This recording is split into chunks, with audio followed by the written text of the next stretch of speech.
crazy breaking news just got announced.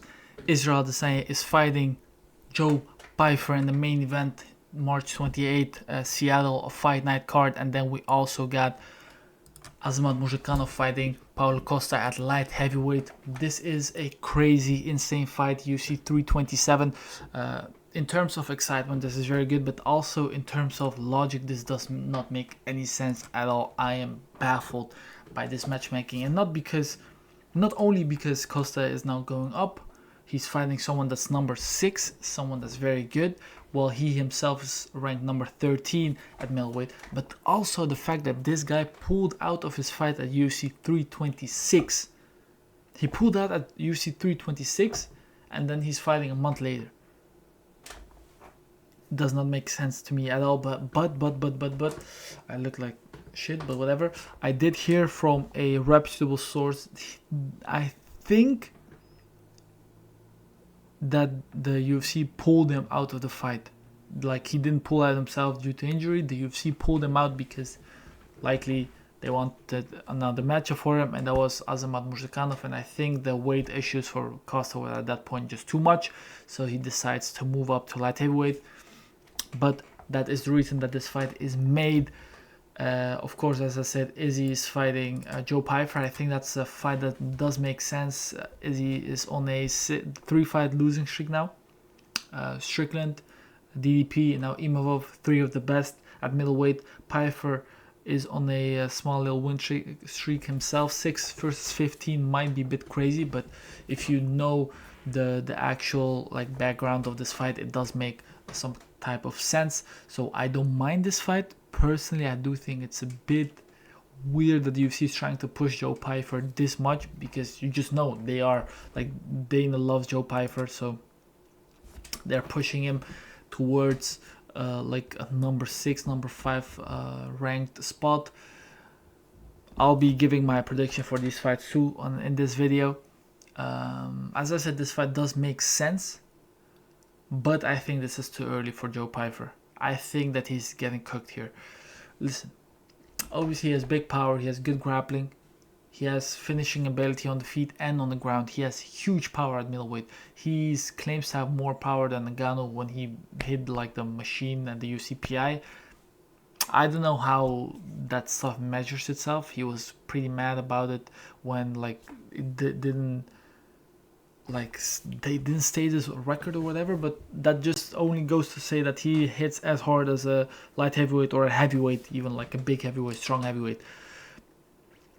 But is he getting hit by these shots? Possibly. He did get hit by these shots versus Imavov. I think this comes down to if Izzy is washed or no. I think he's not. I think that he's looked good in moments, but I think he lost his focus or got caught in certain moments against DDP, against Strickland, against Imavov. Well, he didn't look good against Strickland, let's be honest. He looked trash there. Against DDP, he looked good, very good in moments even. I thought it was 2-1 either side going into the 4th round where he got submitted, and against Imavov, he won the 1st round. He was not looking terrible up until he got caught, or maybe Imavov set him up. Pyfer could set him up as well with the takedowns and then land a big overhand, but I feel like his game is not as good as Imavov's or Izzy's. He's someone that has a hard time if he cannot get his opponent out of there early, man. And I'm saying this looking at his fight against Gastelum as well, bro. Gastelum's like ultra washed, right? He almost had him out of there in the 1st round, but after that he was not throwing any volume, because I think he was scared to be tired as well, like he did against to tire out, like he did against Hermanson. He was not looking great on the feet. He was like very close rounds 2 and 3 against Gastelum, who was washed beyond belief. So I do think that Izzy might lose round 1, might get taken down, might get hurt even, but I think that he should be able to survive the early storm and cook Joe Pyfer from there on. I feel like he's too crafty, too good, takedown defense too good, cardio is too good, striking is way too good for Joe Pyfer. The movement is good. If Hermanson can survive, I feel like Izzy can survive as well. Obviously different styles, and Pyfer, I would say, has gotten better since then. But I'm going with Izzy, late finish, round 4 or 5, because this is the main event, 5 rounds. So I'm going with a late finish. Azamun Muzhikanov versus Paulo Costa. This is a great fight.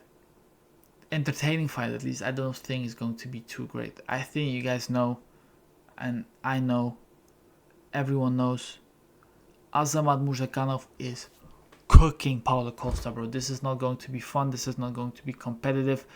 Paulo Costa is not a light heavyweight. He's a big middleweight, but he's not a light heavyweight. I mean, neither is Muzhikanov, but at least he's fighting these guys over and over again. He knows like his speed, he knows his range, he knows how to deal with these light heavyweights, he knows how to move at this weight class, and he is a fast guy. He's faster than a lot of middleweights, honestly.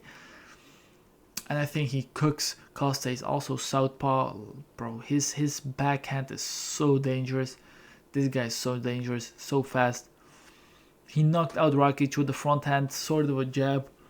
Sorry guys, it's very late. I was waiting for this Dana White announcement for so long. This is not even a Dana White announcement, by the way. This is Laird Taviana. Shout out to him. The other one was a Dana White. But I think Muzhikanov cooks him. I think he does it early, round 1 or 2. Costa will be smiling, acting like he's not bothered. I'm not bothered. Really? I'm not bothered. If you know, you know. Anyway, he gets cooked. Muzhikanov, first or second round, TKO after like knocking him down 2 or 3 times. Not competitive at all. Costa is not even very competitive in the higher rankings at middleweight, so I don't expect him to be able to really make a stamp in the light heavyweight division. He's getting cooked. Also, one last thing, Dana White, bro, you had us waiting. Everyone's talking about Yuri versus Alberg, which is still happening. Pereira versus Gan. I'm hearing more and more about this as well. Weird situation all around. But why did you just have us like announce 2 fights? Where normally you do like 5, 6, 7 fights, but now you only announce 2. One of them being a woman's fight, bro. I stayed up late for Grasso versus what's her name? Macy Barber. Why, bro? At least you announced this fight, bro. Why should I be hearing about this fight from other people? Does not make any sense. Anyway, I'm going with Izzy by late finish, and I'm going with Muzhikanov by early finish. Crazy fights. Let me know what you guys think of these fights and this prediction. See you in the next one.